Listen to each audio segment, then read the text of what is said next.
directly proportional to the potential difference across the ends of the conductor. That is, I is directly proportional to V. So here V is equal to IR, where capital R is the constant, is called as the electrical resistance.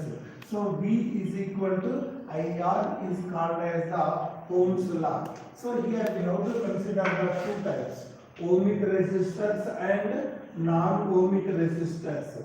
For that purpose, here we also consider the x-axis on the V on the x-axis, I on the y-axis. Suppose here the voltage will be the increases.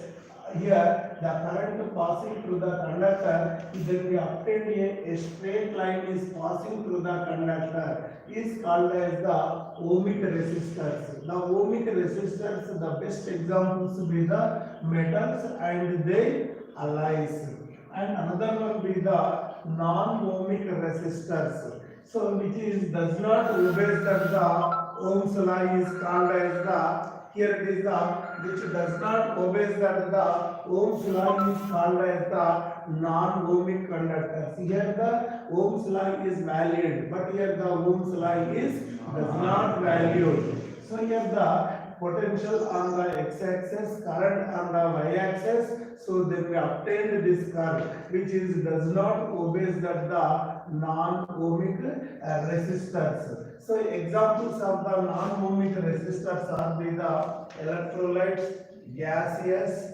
transistors, and the rectifiers. These are the examples of a non-ohmic resistors. So what is the Ohm's law? So Ohm's law V is equal to IR. So already we know that the resistance. What is the resistance value? So resistance. So V according to the Ohm's law, V is equal to IR.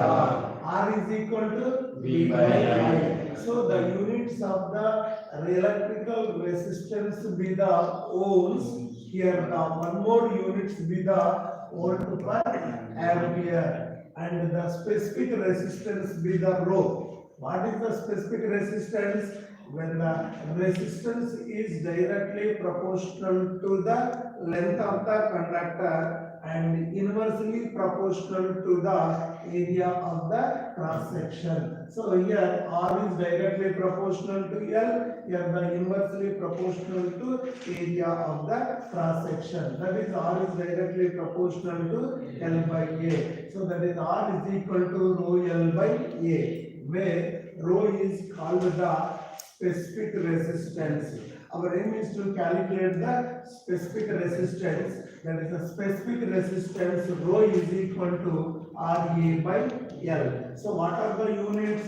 Resistance be the ohms, area be the meter square. Here the length be the meter, meter be the gets cancelled. So the units of the electrical specific resistance be the ohm meter. Okay, so here it is the specific resistance. In the given the competitive examination is given the what are the units of the units of the specific resistance. What are the units of the specific resistance? Ohm meter. Suppose what is the dimensional formula for the specific resistance? So you know already resistance dimensional formula, area dimensional formula, and the length of the length dimensional formulas are known. All those values are substituted in our equation, then we get the specific resistance. Okay, so this is the specific resistance.